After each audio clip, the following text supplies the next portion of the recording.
Advice Friday, or as your favorite doc, the coolest doc in town, likes to call it, the Freak Show. Freak Show Friday, yeah. Not just because he's a freak, not me. So, how does this work? You are submitting your questions each week, and we are answering them, or at least he is, because I'm not qualified. So, I'm just the host. I'm just the Vanna. To his Pat Sajak. So, anyway, thank you for submitting these. Of course, if you have really good questions, just keep them coming, and we'll keep answering them. And the best part of this whole deal is that it's free. You don't have to pay for this advice, and it's a good thing, because it's not always great. I mean, it's great, but sometimes the questions are weird, which we also appreciate. I do anyway. Check out the Onion. Yes, the Onion question from last week was pretty good. It really was. I've got a real weird one for you this week. I'm excited to ask. Breathless with anticipation. I can't wait. All right, are you ready for this round? Yes. Free Advice Friday. Okay, your first question. Botox. Everybody out there, well, not everybody, but a lot of people out there really love Botox. I've got serious plans for my future face. And it's called a bag. Yeah, my bag. It's cheaper than Botox. We're going to start selling them here for $5 a pop. The bags. The bags, not the Botox. So the question is, so everybody has heard about Botox. Of course, everyone hears it's like poison that you inject in your face. There's a lot of misinformation out there, and your fans, all your fans want to know, is Botox okay? Is it really poison? What is it? It's really poison. Oh no. But it's really good. It's a good poison. It's good poison. And I've been given Botox since 1997. Really? Yeah.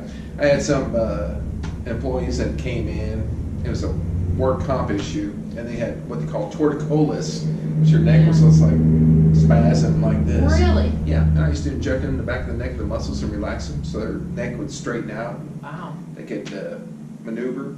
It was before the cosmetic Botox came out. Oh. So, no, I'm okay with Botox. Botox is fine. So, it is poisonous. Yes, botulism toxin. Wow. So, it's safe? Well, you want to know how you make it? I'm guessing it's Oh, hilarious. no, you're going to love this one. You're going to love this one.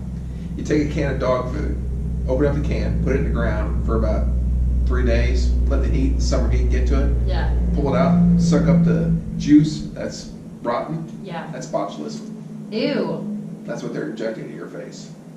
Now, disclaimer, don't do this at home. Yeah, that's a good Okay? Good disclaimer. Don't do this at home. Don't put dog food in the ground and inject it up and suck up the juice and inject it in your face. Don't do this. You will die. Don't. Oh my gosh. So there is something that they do to it in the lab. Well, yeah, make it safe. it's purified. Yeah. I mean, the stuff out of the ground is gangrene. So your face will morph into some horrendous alien. And Oh no. But regular Botox is relatively safe. It is. And so while it is poisonous, it's safe enough because why? It's not an incredibly concentrated, dog food blend or what? Right. Okay, so it's safe, and over time it's not dangerous. No, it's all washed at the end of the day. No, it lasts for about anywhere from a couple of weeks to 3 months. So I'm really good with it. Okay, but we don't do it here. No. And the reason why is, I've done it before, and I can certainly do it again, but I'm not an expert at it, and I don't want to do it. Okay, so we don't do Botox here, but if you would have a recommendation, do you know anyone in town that in either Joplin or the Jane area that you would recommend? I'll be honest with you. I'm going to float this out there to all the hairdressers out there, the women that do hair and everything, because they talk all the time, and ask them. Okay.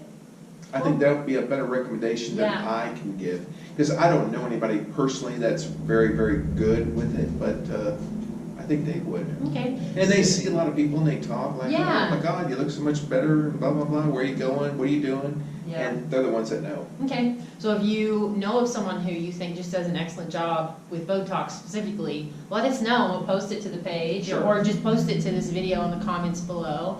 And Ask your hairdresser. yeah, ask your hairdresser. So cool. I love that. So I would love to have a Botox party. Yeah, go get your dog food injected in your face. Okay, I'll do that. Okay, the next question for you. So, adults and kids, what is a good temperature for someone to be running? I know that everybody has always heard 98.6, and that's kind of the general guideline, but is it different for kids and adults? Is there kind of more of a healthy range? Don't worry if you're in this area. It's okay if you're a little low. What do you recommend? Or is there a hard and fast rule?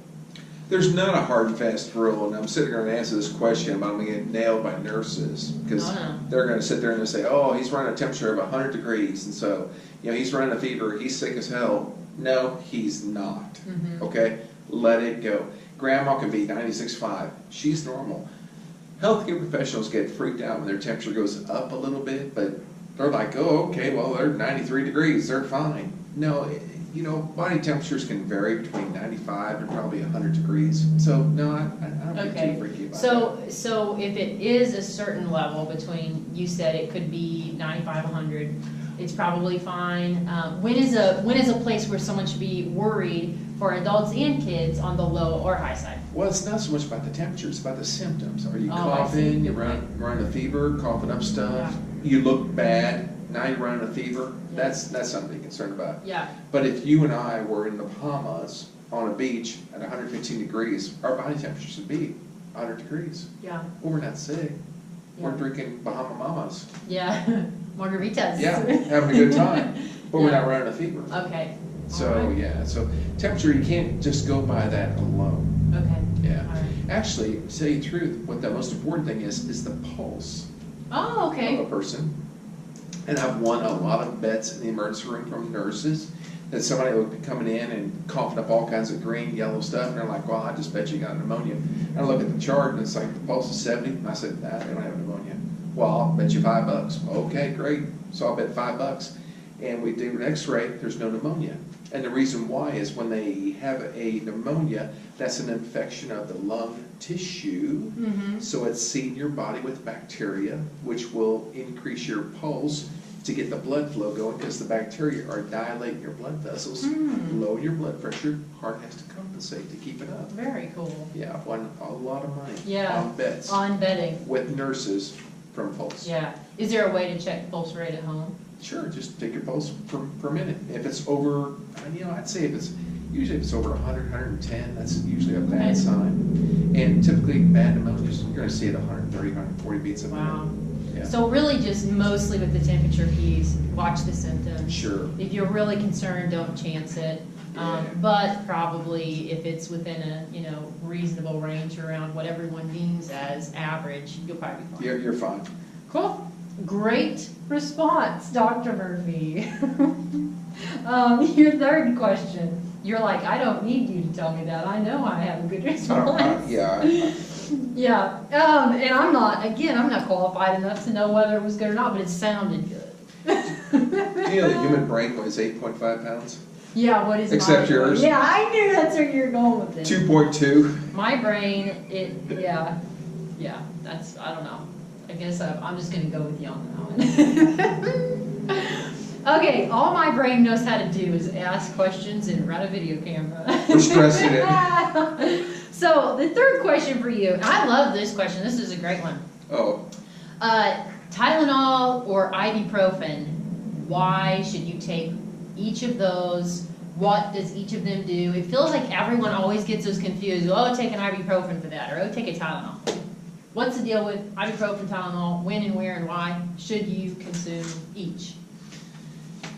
The biggest thing, it's not so much in children. Well, it kind of is. Yeah. To get the fever down, because you want to keep the fever down in children so they don't have a seizure, but it's mostly infants. So you have to use liquids with children. The ibuprofen, liquid Tylenol, drops, gels, blah, blah, blah, with children.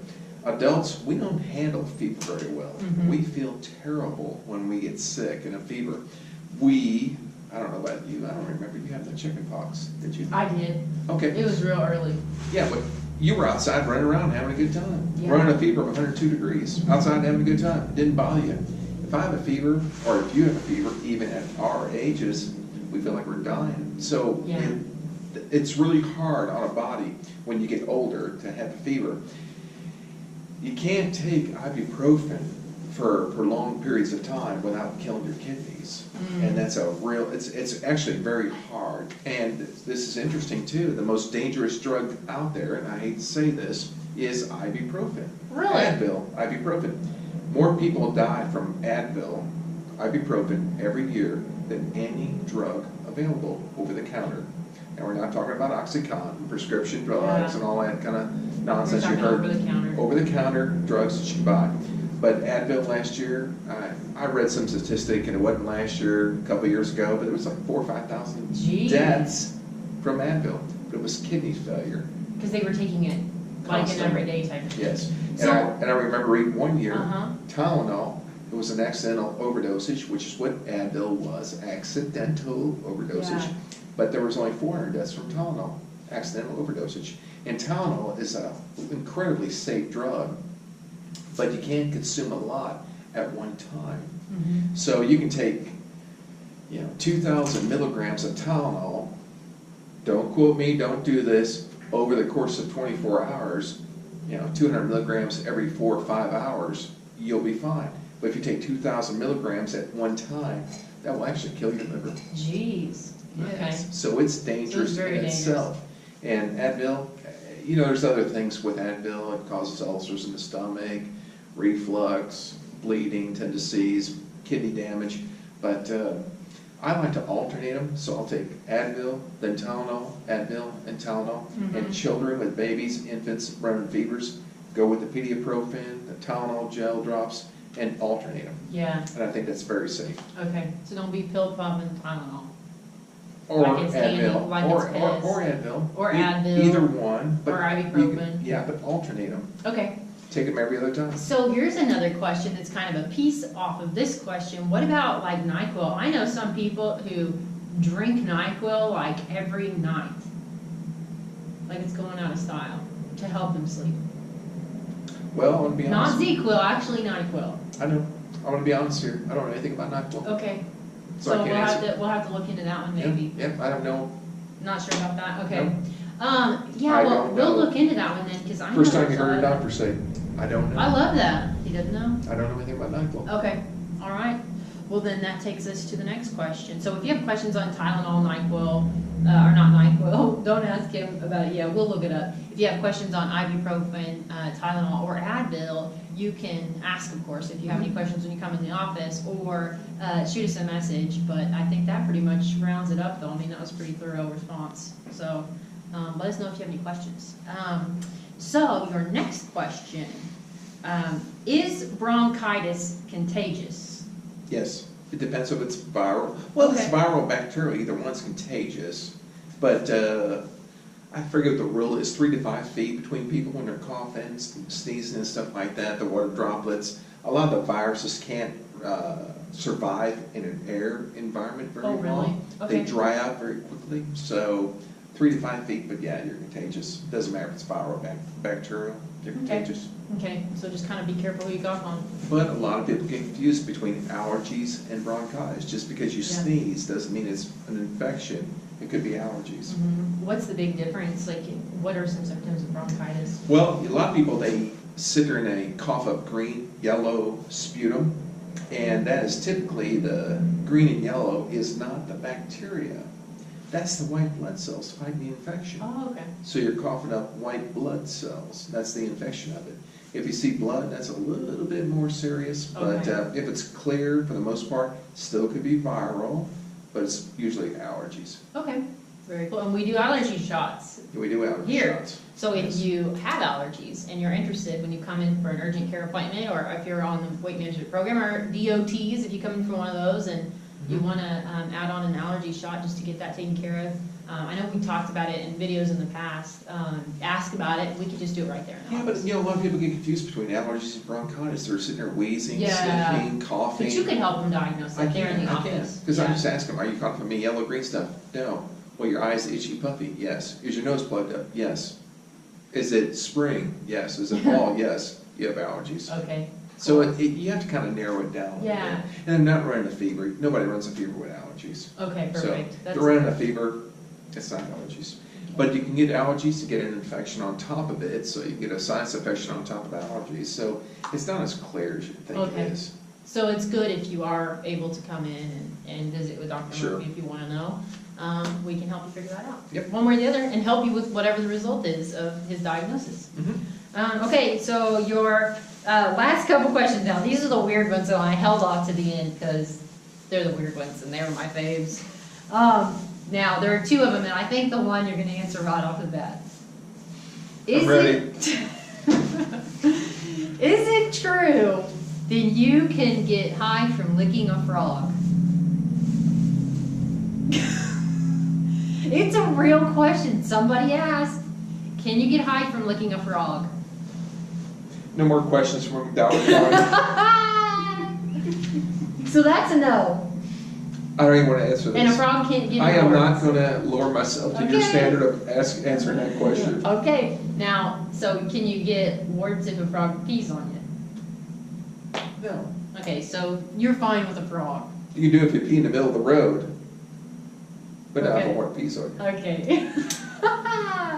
Okay, then, the very last weird question. This one's kind of I one can't that- believe you're asking me Hey, this. I had to ask because I was No, you asked didn't have to ask. You didn't have to ask, okay? I don't see these questions. I'm going to have to start editing them. You're not going to ask me these questions. You know what? I think that these are the ones people like to see.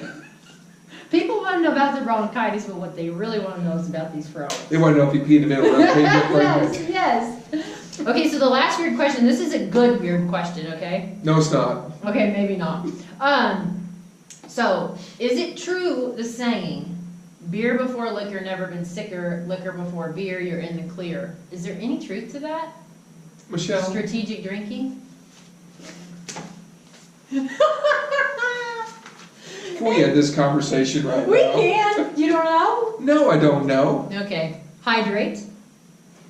Does that help? Why don't you ask the bartender? Okay, well, I've heard. Now, I'm not. Ask your hairdresser with the Botox. He'll probably answer this question. So I guess the big. Why don't you go do interviews with the people down the street here? Okay.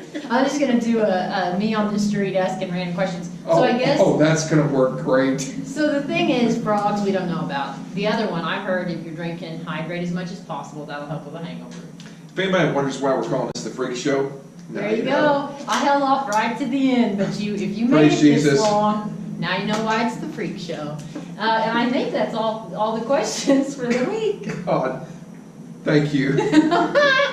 All right. Well, if you're watching this on YouTube, please go subscribe to this channel. And if you're watching this on Facebook, like this video and share it with all your friends. Don't send me any frog pee questions, liquor questions, UFOs, abductions. I don't want to know. Hey, I want to know the UFO question. No. Okay. Well, thank you so much for submitting these, and I guess we'll just see you next week. See you Friday.